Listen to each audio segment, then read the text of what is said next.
Dipersembahkan oleh Halo, apa kabar pemirsa? Mudah-mudahan dalam keadaan baik-baik saja. Sama baiknya sama segarnya seperti diskusi yang akan kita laksanakan selama 60 menit ke depan. Saya Agung Hardiansyah kembali menjumpai Anda pemirsa di era digital ini. Begitu sistem pemerintahan berbasis elektronik menjadi bagian yang penting dalam operasional pemerintah, baik itu dari pusat maupun juga dari daerah begitu ya. Tapi ternyata implementasi sistem tersebut masih membutuhkan banyak sekali sumber data. Nah, untuk memfasilitasi hal tersebut, pemerintah saat ini sedang membangun Pusat Data Nasional atau PDN. Nah, yang rencananya ini akan menjadi salah satu pendukung untuk meningkatkan sistem pemerintahan berbasis elektronik atau SPBE bagi lembaga-lembaga pemerintah. Seperti apa kemudian perkembangan dari pembangunan Pusat Data Nasional sampai saat ini begitu, dan apa saja manfaat dari adanya Pusat Data Nasional. Ikuti pembahasannya dalam 60 Minute with Kementerian Kominfo.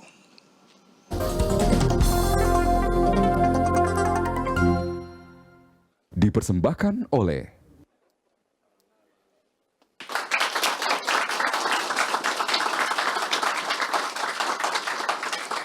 Dan pemirsa, saat ini untuk berdiskusi terkait hal ini, saya tengah berada bersama Ketua Umum MAPKI, ada Pak Arya Nugroho. Selamat datang. Pagi, Mas Agung.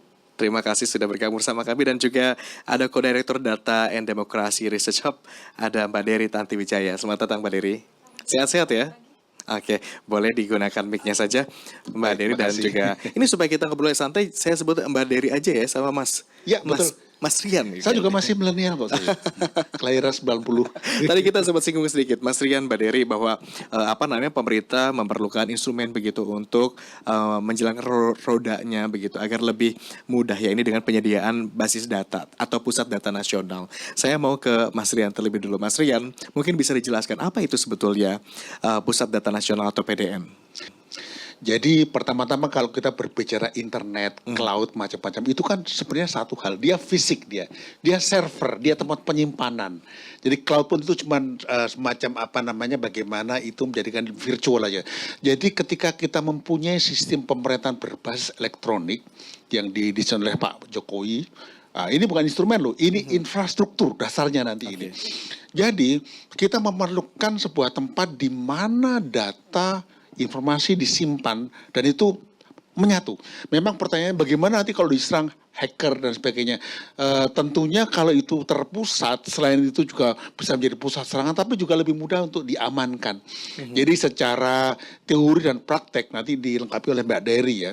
Jadi yang namanya pusat data dalam bentuk yang namanya orang bilang itu mega server gitu, itu perlu ada. Dan ini di zaman Pak Jokowi ini transformasi infrastruktur terjadi dengan sungguh-sungguh. Jadi selain kita membangun infrastruktur fisik, ini infrastruktur digital kita baru mulai di tahun ini, masa Pak Jokowi ini. Oke, data-data seperti apa yang ditampung dalam pusat data nasional ini? Jadi secara rancangan, semua data dari kementerian, lembaga, daerah dan yang terkait akan disimpan di situ. Terkait misalnya data BPJS juga akan di situ, dan tentunya akan ada beberapa skenario nanti karena ada beberapa data sekarang itu sudah ada di tempat masing-masing. Seperti misalnya Kementerian Keuangan mempunyai server yang bagus juga, daerah juga punya, BPS juga punya. Nah nanti ini ada skenario lanjutan, tetapi yang baku semua data akan dikonsentrasikan di situ. Oke, harusnya pemirsa ini juga menjadi angin segar bagi kita semua begitu, mengetahui bahwa Indonesia tidak hanya membangun infrastruktur secara fisik, tetapi infrastruktur digital. Kita coba tanya bagaimana pendapat dari Co-Director Data and Democracy Research Hub, ada Mbak Dery. Mbak Dery, kita tadi sudah mendengar bahwa sekarang pemerintah tengah membangun pusat data nasional begitu. Bagaimana tanggapan Anda melihat ini? Apakah ini juga menjadi sebuah angin segar begitu bahwa kita sekarang sudah selangkah lebih maju lagi? Ya, menurut saya inisiatif pemerintah untuk membuat pusat data nasional ini merupakan suatu langkah yang sungguh baik ya untuk pengelolaan data di Indonesia. Dari saya pribadi dan juga dari akademisi kita melihat ini sesuatu yang bagus dan kita sangat apresiasi.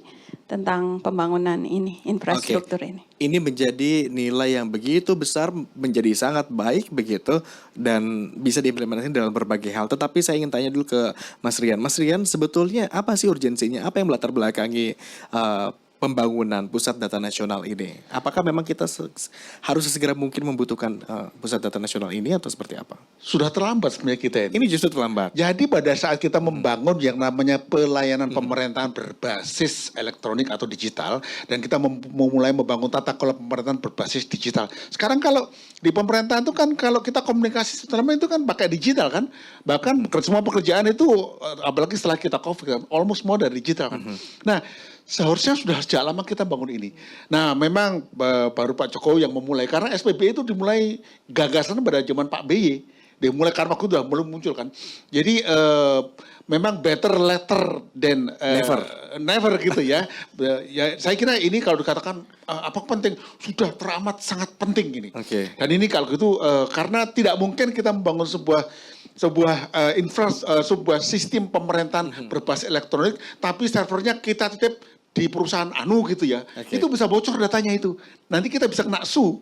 Misalnya apalagi taruh di negara lain, ya itu nggak boleh lagi, karena itu bertentangan dengan Undang-Undang Dasar 45. Karena pembukaan undang-undang mengatakan bahwa tugas kita tuh melindungi segenap tumpah darah Indonesia. Lah itu tumpah darah itu zaman sekarang ya itu data pusat data itu.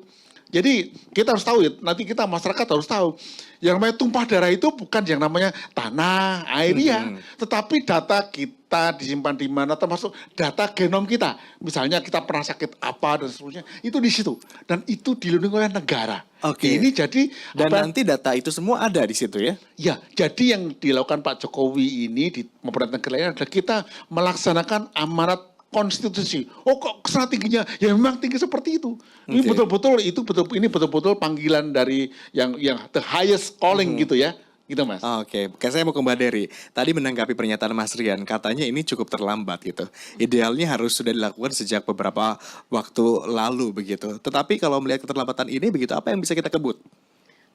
Kalau dari menurut saya ya memang kalau kita melihat sistem pemerintahan berbasis elektronik ya, dari 10 tahun yang lalu aja, sekarang sudah banyak sistem-sistem yang kita bisa akses online kan, seperti mendaftar paspor, bisa pakai paspor. Dulu waktu zaman saya bikin paspor awal-awal dulu harus pergi ke kantor imigrasi gitu kan. Sekarang kita bisa memasukkan data-datanya online. Terus juga untuk membayar pajak dan lain sebagainya. Jadi emang dibanding 10 tahun yang lalu kita sudah sangat bagus ya dari segi itu. Artinya ini semua bisa memangkas effort kita gitu ya. Yang dulunya semua dilakukan secara manual, begitu sulit, ada banyak sekali birokrasi yang dilewati, tapi sekarang kita bisa melakukan itu dengan cara yang lebih mudah gitu, lebih praktis. Jadi itu untuk memfasilitasi juga servis terhadap masyarakat. Cuman kalau kita melihat emang negara tetangga ya, misalnya kayak Singapura, saya dulu juga sekolah S1 di sana, itu mereka udah mulai sistem integrasi data ini sejak 20 tahun yang lalu mungkin. Ya, waktu saya di sana itu sudah mulai. Jadi sekarang mereka ada yang namanya sistem SingPass. Jadi satu nomor untuk mengakses semua sistem pemerintahan. Ya, jadi cukup dengan satu SingPass itu mereka login, mereka bisa mengakses mulai dari sistem kesehatan, pensiun, dana pensiun mereka, beli rumah beli rumah yang disediakan pemerintah. Jadi masing-masing warga nih kayak kita, saya begitu, dan juga mungkin audiens di sini begitu, hanya perlu satu nomor saja untuk berbagai keperluan begitu. Saya mau tanya ke Mas Rian kalau begitu, mungkinkah sistem tersebut kita adaptasi? Jadi seperti Mas Rian punya satu nomor saja, begitu dengan Mbak Dery, begitu pun juga dengan saya, hanya butuh satu nomor saja dan kita bisa manfaatkan untuk berbagai kepentingan. Gimana Mas Rian? Sangat bisa. Makanya ada satu saya mau angkat dulu ya. Jadi Mbak Dery sangat betul tadi. Mereka udah dulu dari kita. Tetapi kalau kita berbicara masalah terlambat, jangan khawatir. Thomas Friedman itu wartawan yang top sekali, dan bukunya yang terakhir yang saya baca adalah namanya Thank You for Being Late. Terima kasih karena terlambat.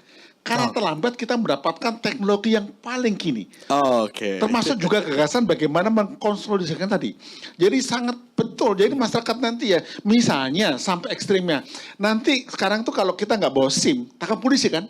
Ke depan tuh SIM bukan lagi barang fisik, tapi kita punya bukti bahwa kita punya SIM. Jadi nanti di handphone kita tuh, kita bisa katakan, ini Pak saya punya SIM. Ini saya punya KTP. Jadi yang namanya singleisasi itu menjadi terjadi dan memang kita menjadi lebih efisien hidupnya. Karena begini, yang namanya tujuan kita membangun namanya bukan hanya pemerintahan digital, tapi public service digital, itu kita mempunyai 4 layer kriteria keberhasilan. Pertama adalah faster, kedua cheaper, ketiga better, keempat smarter. Jadi masyarakat nanti itu hidupnya lebih baik, kemudian lebih murah, kemudian faster, cheaper, better, lebih baik, smarter. Kan lebih pandai lagi, terpaksa dia. Jadi dengan demikian misalnya harus tahu bagaimana mengamankan digital. Jadi pertanyaan Mas Aung tadi betul, apakah hanya satu? Iya. Nah ini agendanya adalah bagaimana yang jadi satu itu betul-betul satunya itu efektif. Nggak bisa lagi misalnya ngisi, maaf ya, misalnya beli kereta api gitu kan ya. Tiket kereta api ngisinya seperti di kolomnya tuk banyak. Itu mungkin kita tinggal scan aja, cek selesai. Iya. Nah ini kita menghemat waktu. Nah ini hal-hal yang akan dinikmati masyarakat kita dalam segera dan ini perlu kita sama-sama ngerti. Oke. Sama-sama optimis kita karena Indonesia ini oke loh gitu. Jadi nggak perlu ngisi data berulang-ulang gitu ya. Untuk keperluan ini ngisi data lagi, keperluan beda lagi ngisi data lagi gitu ya. Makanya tadi namanya thank you for being late. Jadi ingat ya, agak terlambat bukan salah loh ya. Tapi kita bersyukur karena dapat teknologi baru. Kalau ilmunya ikut Mbak Dery tadi, ilmunya udah ada ke sana. Bagaimana kita pilih teknologinya ke sini yang itu yang kita benar karena kita sedikit terlambat lagi. Oke, saya senang sekali ini ngobrol dengan Mas Rian, dengan Mbak Dery ini selalu menemukan nilai positif begitu, termasuk urusan keterlambatan. Ternyata kita justru bisa jauh mengumpulkan, menggetar informasi sehingga kita tadi bisa menjadi 4 lebihnya. Apa tadi aja? Pertama adalah lebih cepat, faster, lebih cepat, cheaper, lebih murah, better, lebih baik, smarter, lebih cerdas. Kita akan kembali pemirsa untuk diskusi kita pada hari ini. Jadi jangan kemana-mana, tetaplah bersama kami di 60 Minutes with Kementerian Kominfo.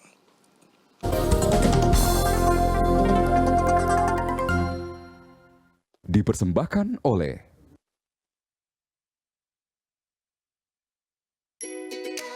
Kita tahu kalau tiap harinya di internet itu banyak masalah.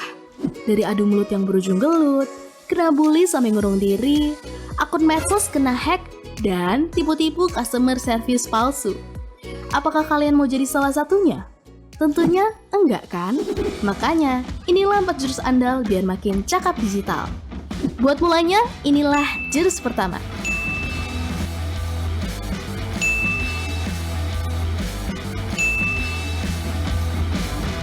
Kita mesti jaga etika biar netizen Indonesia nggak lagi dikenal paling nggak sopan se-Asia Tenggara. Bayangin etika di dunia maya itu sama pentingnya kayak dunia nyata. Lalu biar internet makin tentram, tanpa perpecahan, inilah jurus kedua.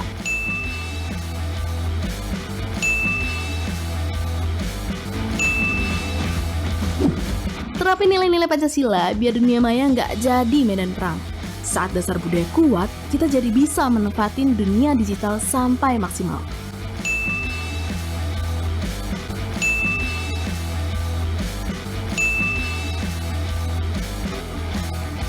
Makanya, di jurus ketiga ini, semakin kita jago bahkan bisa cari ilmu dan cari uang.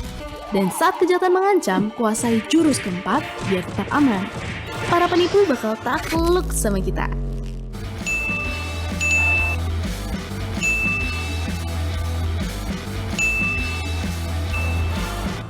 Jadi, siap untuk menguasain jurus-jurus biar cakap digital?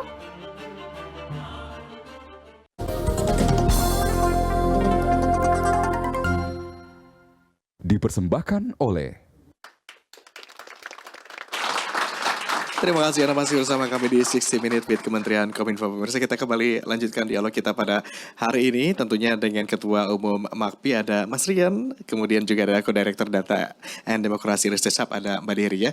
Mas Rian, saya ingin coba tanya, kita coba update bagaimana sejauh ini perkembangan dari pembangunan dari Pusat Data Nasional tadi. Sudah, kalau kita scale dari 0 sampai 100%, sudah berapa persen ini? Jadi rencana kita akan Indonesia ya, bukan kita, Indonesia lah. Gitu. Pemerintah Indonesia akan membangun sampai 4 pusat data nasional. Dan itu rancangannya ada di Cikarang, kemudian di Batam, kemudian ada di Ibu Kota Negara baru IKN, kemudian satu lagi mungkin di timur kemudian di Flores ya, Labuan Bajo ya. Karena Labuan Bajo itu ada komodo jadi aman jaga komodo barangkali gitu ya. Sebarannya di 4 titik itu ya. Tapi itu eksotik memang sana. Nah untuk yang sekarang dibangun ini di Cikarang dan minggu-minggu lalu ini informasinya sudah masuk ke 26% dan ini bagus karena Pak Jokowi berencana akan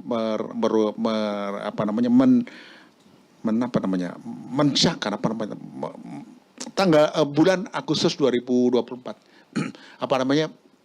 merilis itu Pusat Data Nasional itu dan kita udah cukup maju sekarang ini. Tapi sejauh ini baru ada satu yang sedang dibangun ya tadi. Betul. Di Cikarang ini begitu Betul. ya. Ya. Saya mau ke Mbak Dery. Mbak Dery, kalau kita tahu kan pembangunan PDN ini diharapkan bisa mendukung sistem pemerintah berbasis elektronik ya atau SPBE begitu ya. Tapi kalau kita coba lihat ke belakang overview-nya sendiri untuk SPBE sendiri di tanah air sendiri seperti apa sih? Apakah sudah cukup optimal atau justru masih perlu banyak hal yang bisa kita kembangkan? Waduh. Atau jauh dari kata optimal, jangan kalau saya lihat senyumnya Mbak Dery ini. Kalau dari segi dibanding sebelumnya ya, yang waktu kita masih mengerjakan segala sesuatu manual, kita udah jauh di depan ya dari masa-masa itu. Cuman kalau dari segi efisiensi mungkin masih banyak yang bisa bisa dikembangkan lagi dan PDN ini saya rasa akan mempercepat proses supaya bikin sistem SPBE ini lebih efisien. Kita kupas satu-satu. Misalnya apa saja yang perlu kita evaluate? Untuk masalah efisiensi misalnya sekarang di tiap daerah misalnya ya ada aplikasi sendiri. Ya kan? Di tiap pemerintah daerah mereka punya server sendiri, punya data center sendiri, punya aplikasi sendiri. Nah ini kalau nantinya ada PDN bisa disatukan ya. At least data centernya, servernya. Nah kemudian bisa fokus pemerintah di daerah untuk membuat aplikasi apa sih sebenarnya yang dibutuhkan oleh masyarakat di daerah yang bisa dibantu dengan data ini gitu. Nah contohnya lagi yang sering saya temuin ya, saya alamin sendiri itu kalau kita masukin KTP. Kita masukin tiap kali ke bank, kita kasih KTP. Ke rumah sakit, kita kasih KTP. Ke bikin paspor kita kasih KTP. Jadi ada duplikasi data di mana-mana ya kan. Terus nanti kalau waktu pindah alamat, nah itu yang susah kan. Lagi gitu ya. Kita harus update ke satu-satu ya. Kayak seperti saya udah tinggal di Jakarta tapi alamat saya masih di Malang. Nah ini untuk mengubah harus pergi ke Malang. Jadi ada redundant penggunaan KTP lagi untuk berbagai keperluan. Iya, dan datanya juga disimpan di tempat yang berbeda-beda. Jadi kalau saya ubah satu, saya harus ubah yang lainnya manually masih kan. Jangan-jangan si Pusat Data Nasional ini adalah solusinya. Saya mau coba konfirmasi ke Mas Rian nih. Mas Rian, mungkinkah kita mensimplifikasi begitu permasalahan-permasalahan yang tadi sudah disampaikan oleh Mbak Dery? Jadi pusat data ini adalah efisiensi terutama ya karena terjadi pemusatan. Jadi di era digital itu ada dua hal yang tak terelakkan. Pertama adalah sentralisasi, kedua uniformisasi. Seragam. Jadi seperti sekarang ini ada satu nanti akan secara perlahan dan akan terjadi konsolidasi. Kita itu kalau nggak salah punya 27.000 aplikasi. Begitu banyak gitu kan. Padahal barangnya sama. Jadi nanti yang namanya aplikasi di berbagai daerah akan jadi satu nanti modelnya. Jadi misalnya sekarang contoh gini, kita kan untuk e-commerce kan cuma beberapa aja, terjadi yang namanya uniformisasi kan. Jadi nanti ada dua jenis aplikasi, satu yang uniform, artinya itu nasionalnya sama. Misalnya kewargaan, tadi Mbak Dery mengatakan masalah KTP ya, karena dia orang Arema juga ini, Arema Mbak Dery, Arema ini. Jadi dia nggak usah pulang ke Malang kecuali mau cari bakso Cakman gitu kan, atau bakso yang lain-lain, bakso Prabu gitu. Nah, Jadi dengan demikian yang terjadi adalah terjadi efisiensi. Karena efisiensi murah kan, dengan pemerintah menjadi lebih murah penyelenggaraannya. Nah itulah tantangan kita, bagaimana kita membuat namanya digitalisasi, membuat pemerintahan lebih murah. Karena lebih murah, biaya lebih sedikit, sehingga ya kita harapkan lah ya, kebutuhan pemerintah untuk anggaran dan lain-lain itu terkurangi sehingga sisanya bisa untuk kesejahteraan pegawai negerinya misalnya gitu. Ini salah satu bentuk konsolidasi lain. Tetapi yang baku pertanyaan adalah apakah ini memang solusi untuk yang namanya layanan yang namanya efisiensi public service? Iya. Memang yang namanya SPB itu punya dua fungsi. Satu fungsi ke dalam kepada pemerintahan dikelola bagaimana. Kedua keluar. Keluar itu tujuannya dua. Gitu bagaimana memberikan pelayanan publik yang bermutu tinggi. Bukan cuma bermutu tinggi, kedua dipercaya. Nah ini nggak mudah dipercayainya. Dan ini juga masih ada dilema. Contoh, kalau kita pergi ke bank, itu bank masih perlu tanda tangan basah ini. Ya. Jadi ini tidak mudah juga. Jadi nanti perlu yang namanya mungkin ada level lagi kita bahas dengan teman-teman industri security. Bagaimana membuat ini secure. Jadi kalau dikatakan tadi apakah ini secara sistem terlambat? Begini. Untuk yang namanya teknologi dan sistem itu tidak ada kata terlambat, tetapi ada improvement. Jadi kita ini yang kita punyai, let's say kalau kita punya mungkin baru sekitar mungkin dari kalau kita bandingkan negara yang paling top maju Korea atau Singapura, kita barangkali 60-70 udah oke lah gitu ya, cukup bagi Tapi kita. bisa ditransformasikan kan kalau untuk perbankan itu. Dulu aja kalau kita transaksi misalnya belanja di retail begitu ya, kan kita masih di print terus tanda tangan tuh pakai ATM tuh. Iya. Pakai kartu ya debit di tanda tangan. Sekarang kan udah nggak bisa tanda tangan, justru masukin PIN. Nah, mungkin kan untuk kebutuhan-kebutuhan lain ini kita ganti saja dengan PIN. Nah itu yang nanti perlu kontribusi dari policy maker di sektor perbankan Bank Indonesia ya. Karena bagaimana bukan kalau masalah namanya asset security itu berbeda dengan yang namanya sekedar PIN yang nilainya nggak banyak ya. Misalnya apabila Mas Agung punya katakanlah ya kita berdoa juga ya, Anda punya berapa 10 miliar. lebih. Oh, 100 miliar. Oke. Itu kan berarti harus ada security kan. Karena apabila itu nggak secure, terjadi loss, maka bank menjadi pihak yang akan dirugikan. Oke. Nah ini akan ada namanya diskusi baru ke sana dan kita akan menyerahkan kepada teman-teman otoritas yang ke sana. Bagaimana mereka memikirkan masalah ini. Dan Oke. ruang-ruang masih banyak. Contohnya adalah apabila kita mengurus namanya SKCK, surat keterangan itu, baik itu. Cukup nggak dengan kita kasih itu? Jadi nanti dengan demikian tantangan yang sekarang akan dihadapi adalah bagaimana setiap lembaga yang berkenaan dengan security garanti mereka mengembangkan hal yang menjadi tambahan tanpa merepotkan. Karena kalau merepotkan lagi nanti jadi susah. Oke. Ada joke. Ada seorang orang suami ya dia kerja kantor, bisa pulang jam 5. Terus istrinya, kok kamu pulang jam 9? Iya sekarang kita kerja pakai komputer lebih canggih. Lebih canggih 5 malam gitu loh. Nah ini juga hal yang agak susah juga. Coba lihat ya. Begitu kita masuk dalam zaman digital, itu teman-teman yang bekerja. Mereka kerjanya sampai tengah malam. Karena disuruh kerja pakai online. Ini juga masalah baru juga. Oke. Jadi yang namanya bekerja di zaman digital ini ada masalah yang paradoks. Justru makin gak efisien. Oke. Nah, Kalau dulu challenge kerja kita- bisa dibatasi. Ini Mbak Diri kayak pengen komentar. Gimana Mbak Diri? Itu namanya work-life integration. Work life Nah, integration. tapi menjadi Bukan work-life balance. Iya betul. Jadi ini all days, all life work. Ya, ini jadi masalah. Kan begini contohnya ya. Misalnya ini kalau saya jadi pejabat yang kurang toleran ya. Saya kan masih hidup kan, masih nyala gitu kan ya, masih segar gitu kan. Jam 9 saya kasih tugas sama anak buah kan. Nah mereka anak buah terpaksa kerja kan. Nah saya menteri kan, suruh eselon 1, eselon 1, eselon 2. Akhirnya eselon 5, 6 kasih kerja semuanya. Dan kalau mereka kerja malam besoknya udah gak seger lagi. Yang terjadi Karena adalah berpikir tuh bisa dikerjakan gitu sambil ngapain yang aja terjadi gitu. adalah kita belum punya kultur bekerja di era digital. Ah. Nah, kultur ini karena kita masih punya kultur, nah ini kita sedikit ya. Kita masih berada di tengah-tengah antara kultur yang namanya modern, digital, tapi masih feodal. Feodal itu begini, ya pokoknya saya suruh dia kerja. Nah jangan-jangan Anda juga gitu loh, nggak bisa pulang malam, nggak bisa pulang udah di malam udah sama istri, anak masih kena WA pimpinan kan. Jadi ke depan juga SPBE sebagai sebuah infrastruktur PDN, sebagai sebuah sistem bekerja, perlu tambah lagi satu adalah bagaimana budaya bekerja di era digital. Kenapa? Yang namanya office hour itu tetap punya batas agar orang tetap jadi orang. Kalau nggak jadi robot dia, jadi AI nanti celaka lah itu. Oke. Ya. bagaimana kemudian kita bisa bekerja di era digital agar tidak mengikuti kultur feodal begitu ya. Nanti kita bahas dengan Mbak Dery usai jeda. Pemirsa, kita masih akan kembali, tetaplah bersama kami di 60 Minute with Kementerian Kominfo.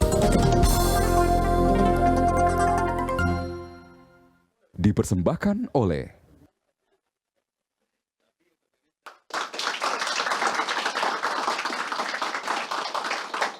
Terima kasih Anda masih bersama kami di 60 Minute with Kementerian Kominfo. Di segmen sebelumnya pemirsa, kita sempat membahas ada beberapa permasalahan yang terjadi di lingkup pemerintahan kita, khususnya dalam kategori digital begitu ya. Tadi sempat disampaikan oleh Mbak Devi bahwa untuk mengurus beberapa administrasi saja begitu harus mengisi form secara berulang begitu. Tetapi artinya ada permasalahan integrasi di situ gitu. Mungkinkah kemudian sistem integrasi atau integrasi dari berbagai sistem ini dilakukan? Kita coba konfirmasi ke Mbak Desi. Mbak Dery, kalau misalnya kita coba lihat, tadi kan permasalahan Mbak Dery sudah sampaikan begitu ya, untuk mengisi biodata dan untuk berbagai keperluan administrasi itu selalu ada redundant gitu. Kemudian juga data-data masih tercecer dari berinstansi satu dan instansi lainnya tidak terhubung satu dan lainnya. Artinya perlu proses integrasi yang dilakukan dari berbagai instansi begitu. Butuh waktu berapa lama kira-kira dari kacamata Anda untuk integrasi ini, khususnya di Indonesia? Kalau dari segi waktu ya, seperti saya bilang tadi, Singapura itu udah dari 20 tahun yang lalu sampai sekarang tuh masih ongoing. Masih ongoing? Masih ongoing ya. Even Singapura, 20 tahun ya, 20 masih tahun. ongoing untuk proses integrasi ya, ini. Dan mereka jauh lebih kecil dari segi populasi, tentunya data juga jauh lebih kecil dibanding data penduduk Indonesia ya, kalau kita bilang. Terus Amerika juga, mereka masih mungkin baru mulai sekitar tahun 2013, 10 tahun yang lalu, mereka mulai merilis apa yang dinamakan open data. Jadi di mana instansi pemerintahan merilis ke publik ya data-data yang mereka miliki sehingga bisa diakses oleh publik. Nah, itu baru sekitar 10 tahunan yang lalu. Jadi memang butuh waktu yang lama dan saya harapkan akan berkesinambungan ya sampai ke pemerintah-pemerintah yang kedepannya, karena ini akan membutuhkan proses yang lama karena nggak cuman mulai dari infrastruktur sekarang yang sedang dibangun, ini udah langkah yang bagus, tapi sesudah itu masih banyak lagi tantangan yang harus dilakukan, yaitu waktu mengintegrasikan data dari berbagai sumber. Nah, ini ada formatnya yang harus distandardisasikan, disamakan supaya seragam. Terus kemudian ada masalah dengan duplikasi data yang missing data yang hilang ya. Terus data yang rusak misalnya, di beberapa daerah mungkin punya data kualitas yang bagus, di daerah lain belum tentu datanya lengkap atau kualitasnya masih bervariasi juga dalam bentuk format. Ada yang sudah elektronik, ada yang masih tulisan, mungkin ada yang PDF ya. Kalau kita lihat sekarang banyak data-data pemerintahan yang dirilis ke publik itu banyak yang dalam bentuk PDF, undang-undang misalnya ya kan. Gimana itu semua harus dibaca kan oleh komputer, sistem komputer diintegrasikan sehingga dalam bentuk digital dan elektronik. Nah, ini butuh proses yang panjang. Kalau Singapura saja yang skupnya jauh lebih kecil, jumlah penduduknya lebih sedikit daripada Indonesia, butuh waktu 20 tahun dan masih ongoing, apalagi Indonesia begitu. Dari kacamata mungkin secara gambaran seperti itu, begitu. Yeah. Mungkin sekitar mungkin 3-4 periode pemerintahan berikutnya. Kalau gitu kita berharap mudah-mudahan pemerintahan berikutnya tetap konsisten begitu untuk membangun ini. Saya mau ke Mas Rian. Mas Rian, tadi Mbak Dery menyampaikan beberapa permasalahan seperti misalkan bagaimana mencegah data itu kemudian bisa terjadi duplikasi, kemudian juga membangun komunikasi antar kelembagaan yang harus tentunya harmonis begitu untuk mengintegrasikan data-data yang tercecer atau berpisah-pisah antar lembaga ini. Bagaimana mengantisipasi hal ini?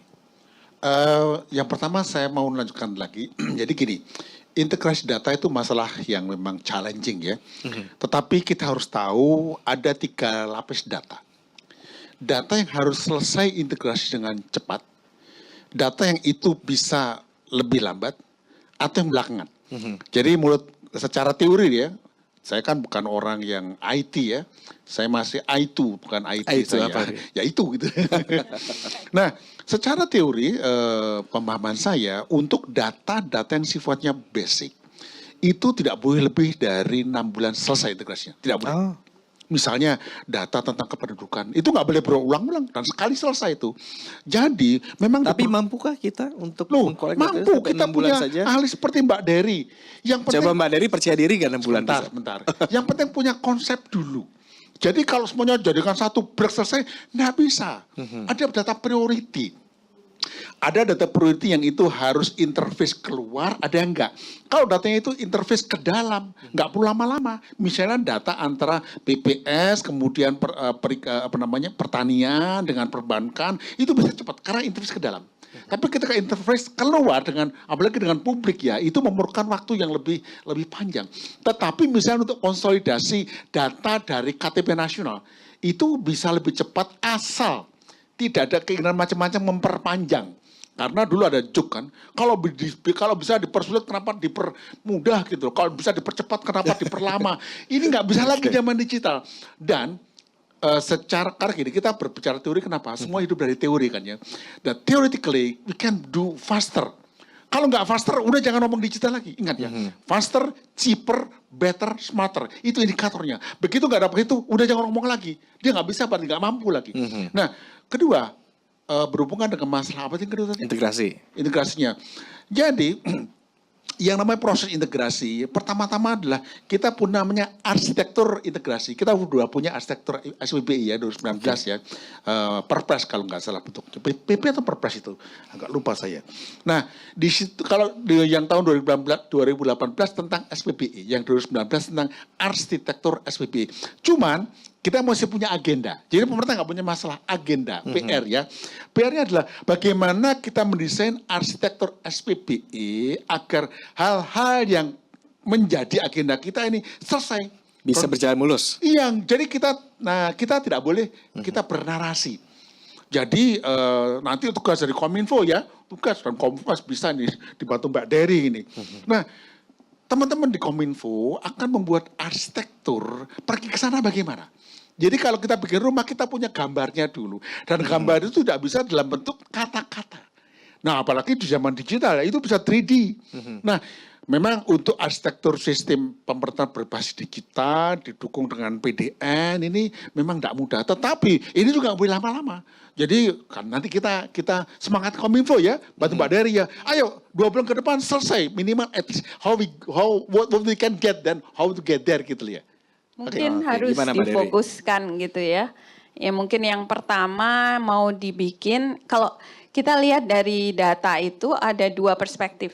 Satu perspektif gimana kita mengkoleksi datanya, jadi integrasi segala macam. Satu lagi perspektif gimana kita akan menggunakan data tersebut. Nah, jadi kalau misalnya datanya ini kan akan banyak dan penggunaannya banyak, kita harus fokus mungkin apa masalah yang paling kritis yang bisa diselesaikan dengan data, dengan pusat data ini. Contohnya waktu di Singapura dulu, mereka mulai dengan dana pensiun. Jadi itu yang waktu itu didigitalisasi dulu ya. Terus Mengapa kemudian itu justru yang pajak. pertama di sana, pensiun dan pajak. Iya. Itu mungkin itu yang paling yang paling penting buat masyarakatnya ya. Financial independence nanti kalau sudah tua misalnya, dan juga gimana membayar pajak supaya lebih efisien. Nah, jadi mungkin dari pemerintah bisa difokuskan dulu penggunaan data ini. Yang mana yang paling kritis gitu. Tentukan dulu prioritas untuk penggunaan datanya yang mana dulu begitu ya. Tapi kalau tadi bicara untuk proses integrasi ini membutuhkan waktu, prosesnya bisa jadi panjang. Ada kemungkinan kita bisa efisiensikah? Atau kita bisa mengkatalis ini supaya proses ini bisa berlangsung lebih cepat? Apa yang perlu kita pangkas-pangkas supaya ini bisa jadi efisien? Nah, jadi kalau dari proses integrasi sebenarnya ini kan proses yang panjang, tapi ini bukan sekali jadi. Jadi ini adalah proses yang iteratif ya, kita bilang data integration atau data, kalau kita di informatika bilangnya data wrangling. Kita wrangle sama datanya, itu sesuatu yang nggak sekali selesai udah bersih data bisa dipakai. Tapi kadang kita melihat sesudah kita memakai data, oh kurang data, kita butuh ngambil data. Jadi ini proses yang iteratif, tidak sekali jadi. Gitu. Oke, Ya. tapi tentu saja untuk pengoperasian semua hal ini kita tahu harus melibatkan SDM. Bagaimana Anda melihat SDM kita? di tanah air. Apakah sudah siap untuk pengoperasian data ini? SDM dari segi ada beberapa jenis SDM ya. Kalau untuk infrastruktur yang sekarang sedang dibangun itu kita butuh mungkin sistem engineer atau yang bertugas bagian melihat listrik, server, mendinginkan server, segala macam, lebih ke teknik ya. Orang-orang teknik itu sangat dibutuhkan. Tapi nantinya kita juga akan butuh berbagai jenis SDM. Jadi ada yang bagian data science, data analisis, ya, data analis, data science. Kemudian juga ada business analis yang melihat gimana sih data ini bisa digunakan gitu. Prosesnya bagaimana, proses bisnis desainnya gimana. Nah itu kita butuh juga business analis, kemudian juga dari user interface. Kalau kita lihat banyak sekarang SPBE itu udah bagus dari segi fungsionalnya, tapi ya dari fungsinya, tapi Tampilannya susah nggak buat menarik dinavigasi, susah Oh. tampilannya ya kan. Nah, karena tombol ini sebelah mana ya, tombol ini Ya, sebelah mana tombol gitu. sebelah mana, habis ini kok- GUI-nya ya, graphic user ya, interface-nya. itu jadi banyak memang SDM mulai dari awal sampai akhir ya. Nah itu kalau dari segi SDM mungkin di Jakarta ini udah banyak ya SDM bagus karena semua terfokus di Jakarta. Cuman di daerah, nah itu mungkin ada kesenjangan ya nantinya. Oke, tetapi overall secara kualitas dan kuantitinya mencukupikah? Siapkah begitu untuk itu?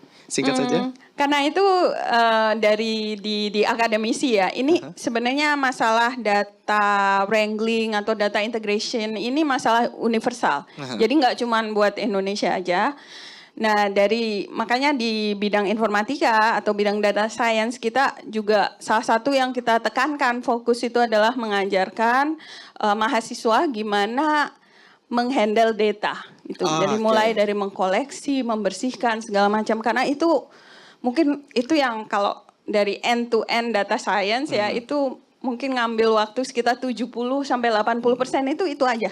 Harus ada upgrading atau pelatihan bagi pelatihan. SDM-nya gitu ya. Iya, betul. Mas Rian tampaknya udah gini kita pengen komen, tapi tahan Iya, dulu Mas Rian. Kita jeda dulu Mas Rian.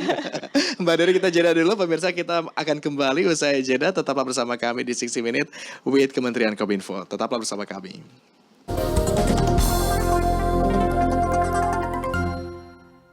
Dipersembahkan oleh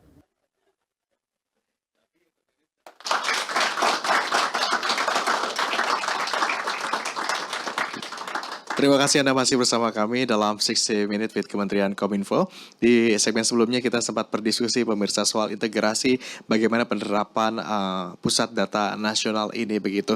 Termasuk juga soal permasalahan SDM yang memang dinyatakan perlu upgrading, perlu pelatihan khusus tertentu begitu. Kita menghadapi satu lagi masalah. Saya ke Mas Rian kalau begitu. Mas Rian, bagaimana menjawab tantangan upgrading SDM untuk kesiapan kita dalam masa pusat data nasional ini?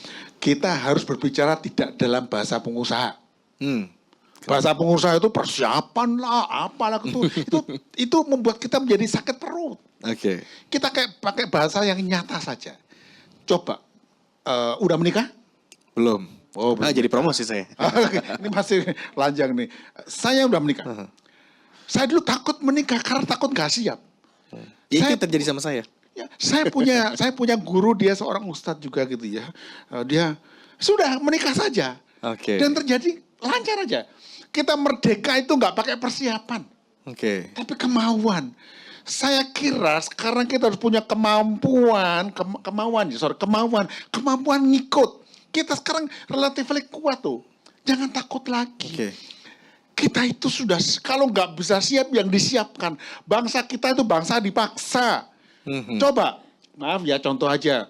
Kalau, ini contoh lagi nggak apa ya, contoh Pak Jokowi yo. Kalau Pak Jokowi nggak nekat bikin infrastruktur, nggak jadi. Oke. Kalau nggak maksa bikin namanya PDN, nggak jadi. Berapa lama kita nggak bikin PDN ini loh ya? Oke. Akhirnya Pak Jokowi ambil eksekusi, ambil sekarang. Last minute loh ini, dieksekusi loh. Kenapa nggak dulu? Jadi memang kita punya kata kunci, kita harus realistis. Bukan lagi, ya kita boleh idealis, tapi kita realistis. Kita perlu sekarang. Oke. Kalau nggak jadi. Dan saya sangat yakin ya, bukan berarti kita bonek ya, karena orang Malang nggak bonek semuanya. Ada hitungan gitu loh. Kita bonek semua. We got to be realistis. Kita semua udah punya. Yang penting bagaimana kita memanajemeni proses ini. Oke. Memanajemeni berarti tadi betul Mas Agung cakap, ada prioritas nih, mana dulu. Jangan semua dikerjakan. Kenapa? Karena prioritas bikin ini, SDM maju dulu ini. Ini gitu caranya. Oke. Jadi Termasuk SDM-nya juga ditentukan prioritasnya. jadi agenda kita memanajemeni SPBE, bukan membangun SPBE. Membangun tuh kayak bikin bangunan batu bata, semen, batu. Enggak, manajemen, priority. Nah, ini Oke. mau menambahkan Mbak Dery apa? Iya. Kita juga ada kelebihan sih Pak. Itu Apa kan populasi kita yang muda. Jadi sangat Bonus digital demografi oriented kita ya, demografi kita. Kemarin saya baru menyadari kalau Singapura itu di tahun 6 tahun lagi jumlah orang yang berusia 65 tahun ke atas itu 1 dari 4 orang. Oh. Jadi pemerintahnya sangat khawatir ya apa yang akan terjadi. Nah sementara kita Banyak sangat gitu muda ya. Jadi kita growing Oke. dan kita digitally oriented. Itu yang saya lihat banget. Contoh waktu saya di Amerika dulu, orang kalau bayar apa-apa masih belum comfortable pakai digital wallet atau kita pakai QRIS ya bayar segala macam. Mereka masih bahkan pakai cek. Kayak bayar ke apartemen itu pakai cek ya. Oke. Sementara kita udah Apa-apa bahkan di Transfer, warung tepi ya. jalan aja sekarang sudah pakai kris gitu ya. Jadi kita dari satu segi kita sangat maju ya. Terus kemudian juga jumlah data yang kita generate di internet itu sangat besar sekali dalam bahasa Indonesia. Jadi kita menyalip beberapa negara dari segi Terima digital. kasih ya. insight ini loh. Kita semua jadi optimis kan sekarang ya. Berarti kita semua jadi optimis nih. Oke. Iya. Selanjutnya saya akan berikan kesempatan untuk audiens yang ada di studio ini untuk memberikan pertanyaan kepada dua narasumber baik itu Mas Rian maupun juga Mbak Dery. Silakan barangkali ada Bapak Ibu yang ingin bertanya. Oke, boleh di sudut kanan silakan berdiri untuk sampaikan namanya. Iya, saya Retno. Saya ingin bertanya kepada Prof. Rian. Berdasarkan informasi, pusat data ini dibiayai 85% oleh pemerintah Prancis dan 15% APBN rupiah murni. Apakah Bapak yakin keamanan data-data di PDN tidak akan diusik oleh pihak luar, dalam ini Prancis? Terima kasih. Baik, terima kasih. Saya mau minta tolong langsung dijawab aja oleh Mas Rian katanya. betul sekali. Ini kalau itu masih ada tugas pemerintah ya. Jadi yang namanya PDN itu harus dimiliki oleh pemerintah Indonesia dan dikelola pemerintah Indonesia. Nggak boleh yang lain-lain. Kenapa? Ini masalah kedaulatan bangsa. Jadi memang disarankan apabila masih mungkin ya pinjaman yang diberikan pada Indonesia itu jadi pinjaman negara, bukan pinjaman proyek. Jadi dengan demikian pinjaman masuk ke APBN jadi investasi pemerintah, bukan investasi Perancis. Mungkin pada waktu itu yang beritahu tidak begitu akurat ya, pada waktu itu saya nggak kasih tahu waktu itu. Konfirmasi kalau begitu. Jadi gimana? Ya, jadi kedua adalah, jadi solusi pertama adalah bagaimana kita menegosiasikan lagi, mengatakan bahwa bisa nggak ini G2G ini jadi pinjaman negara. Nah, kalau toh dia direct ke situ, tidak di-earmark sama kewajiban untuk PPP. Karena yang namanya pusat data nasional tidak boleh diprivatisasi kepada swasta nasional ya. Apalagi swasta bukan nasional. Dan karena ini berhubungan dengan yang namanya amanat pertama dari Undang-Undang Dasar 45 yang ada di pembukaan. Melindungi segenap tumpah darah. Jadi sekarang kita baik sama-sama kita menyemangati Kominfo ya. Ayo Bapak dan wakil Bapak ya kan ada dua menteri sama wakil menteri kan. Karena ini Pak Jokowi itu orang yang ikut konstitusi. Jadi bagaimana agar yang namanya pembangunan PDN itu betul-betul sebagai government investment. Ingat lu ya, yang saya bilang konsep tadi sejak di konsep pengadaan, bukan konsep SBBE-nya atau BD-nya. Ini sebagai government investment and owned by government dan itu dikelola pemerintah. Jadi apabila dikelola kepada swasta itu melanggar Undang-Undang Dasar 45. Dan saya kira pemerintah tahulah. Nanti sama-sama ya, saya sepakat. Dan ini suara dari masyarakat Indonesia nih. Bagaimana ini jadi milik kita. Kenapa? PDN, Pusat Data Nasional itu punyanya rakyat Indonesia. Jadi rakyat itu ikut mengiur kalau perlu. Bahkan dulu saya punya ide yang rada-rada radikal gitu ya. Gimana kalau kita itu membuka dompet bersama membangun PDN. Nah kan bisa kan, ada yang iur 1.000, 1 miliar, sekian ratus miliar. Kenapa? Kita punya interest ke situ. Jadi namanya pembangunan pusat data bisa jadi pendekatannya bukan pendekatan modern, ekonomi, manajemen keuangan seperti, tapi pendekatannya gotong royong. Oke. Nah, barangkali Nanti waktu nggak ada sense of yang belonging menyiapkan. jadi lebih tinggi juga gitu ya di Iya, masyarakat. contohnya ya kalau saya punya misalnya, saya punya duit katakanlah berapa, ya 100 juta gitu ya misalnya gitu. Saya kan kasih karena itu milik saya. Dan ini akan menjadi seru. Kita punya nasionalisme. Oke. Jadi jangan khawatir nggak punya duit lah, kita semangat lah gitu ya. Oke, Mbak Dery ada tanggapan singkat? Kalau dari saya, menurut saya sih pemerintah punya uang ya. Oh, punya uang. Jadi harusnya nggak usah minta atau nggak usah pakai Perancis Iya, begitu Pak. 80%-nya. Karena kita dari segi negara kita cukup kuat, negara yang kuat gitu. Jadi kita punya uang sebenarnya. Oke, seandainya ini nggak bisa digoyang, yakin atau tidak bahwa keamanan data kita tidak diusik oleh asing? Jadi semuanya bergantung kepada kerjasama kontraknya. Oke. Jadi di Kerjasama. kontraknya nanti harus writtenly bahwa pemerintah Perancis itu menolong Indonesia. Dan nanti yang bayar pemerintah, bukan dari pengelolaan data itu. Dan data itu pure. Memang saya sepakat dengan Mbak Dery tadi. Oke. Misalnya ini saya juga agak menggoda sedikit ya, menggoda kan belum tentu benar ya. Kalau saya bilang sama Ibu Menteri Keuangan, Bu, bagi duit dong. Kalau ini memang PDN harusnya keluar. Sepakat Oke. dengan Bu Dery. Kenapa? Ini kepentingan dari rakyat. Dan Bukan- urgensinya begitu besar gitu, Ya, harus segera. Mungkin, Oke. mungkin loh ya, yang namanya beberapa penasihatnya, pembisniknya bilang, oh ini banyak. Kalau memang banyak, kalau kita perlu, jadi kita gunakan cara-cara yang kita perlu. Oke. Dan kita semangat pemerintah ya Mbak ya. Ayo kita, makanya saya bilang tadi, kita pakai cara radikal, mau iuran kayak gitu, apa gitu. Karena Oke. kepentingan kita. Gitu. Oke, Karena data oke, itu- mungkinkah itu dilakukan? Tahan dulu Mbak Dery, kita harus jeda dulu. Pemirsa, tetaplah bersama kami. Kita akan kembali lanjutkan diskusi ini. Tambah menarik saja. Tetaplah bersama kami di 60 Minute with Kementerian Kominfo.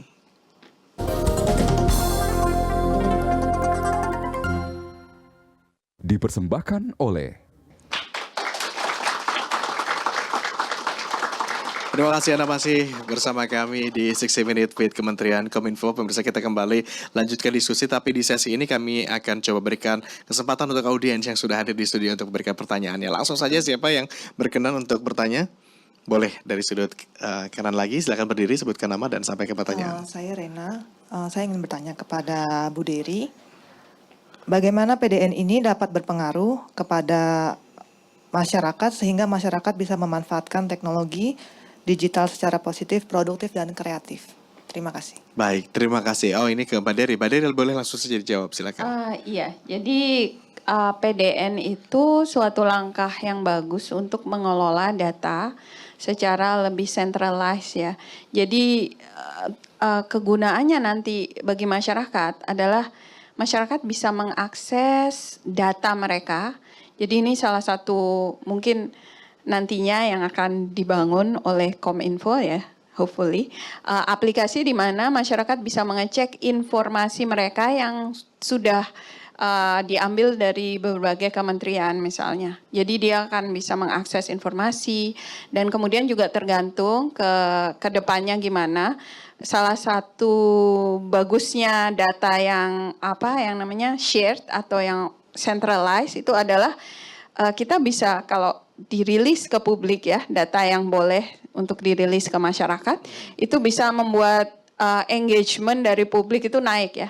Contohnya kita bisa melihat, oh kira-kira untuk memecahkan masalah ini kita bisa memakai data ini. Jadi kayak data driven decision making dan segala macam itu bisa tercapai dengan adanya data yang centralized ini. Jadi nggak terpisah-pisah lagi gitu kan. Dengan data digabung kita akan bisa melihat ada nilai yang baru yang bisa muncul dari data itu gitu kalau dibanding kalau dia terpisah-pisah.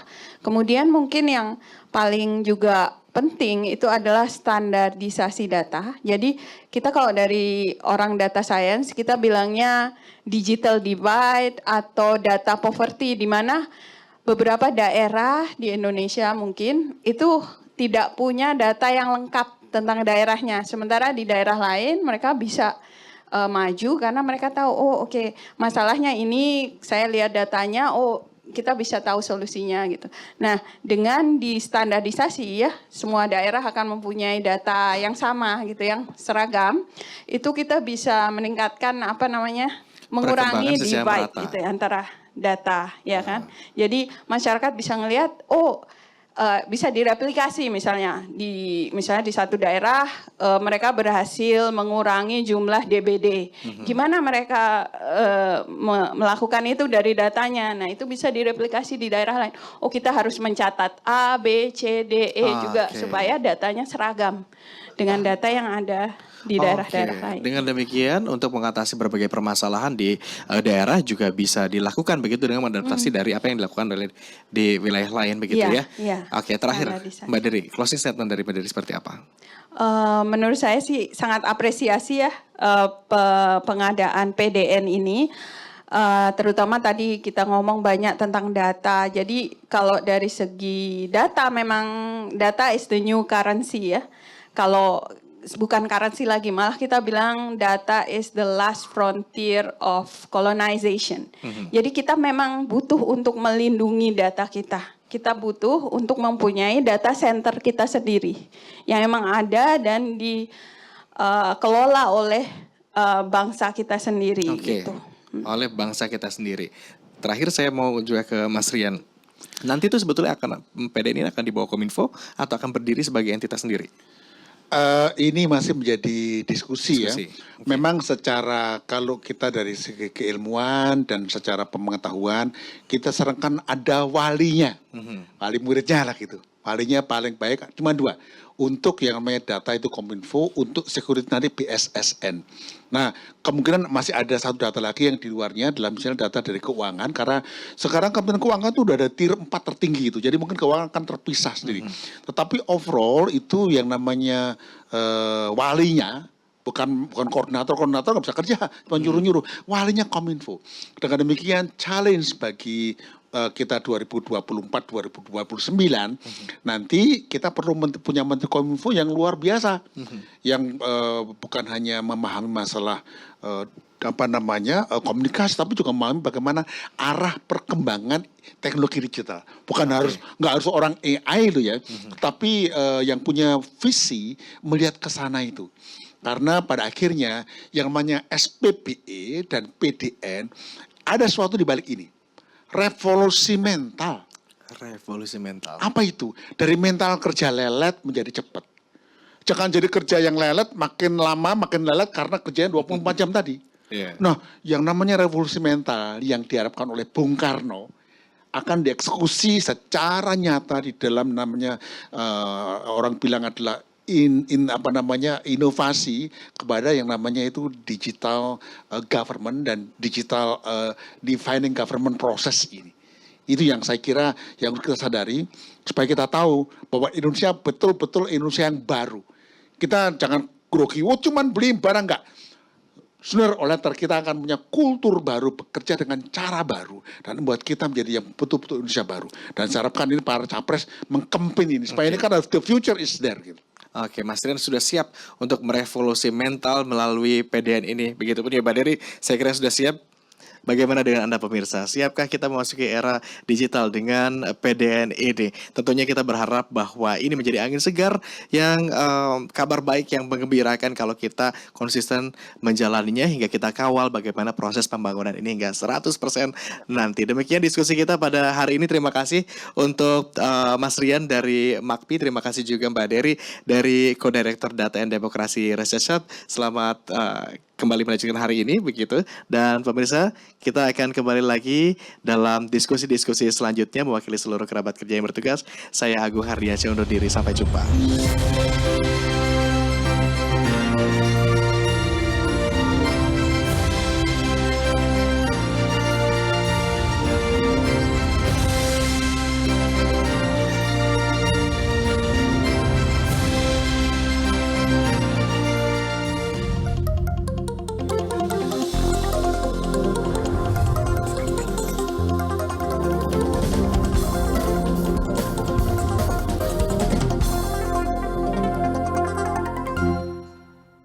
Dipersembahkan oleh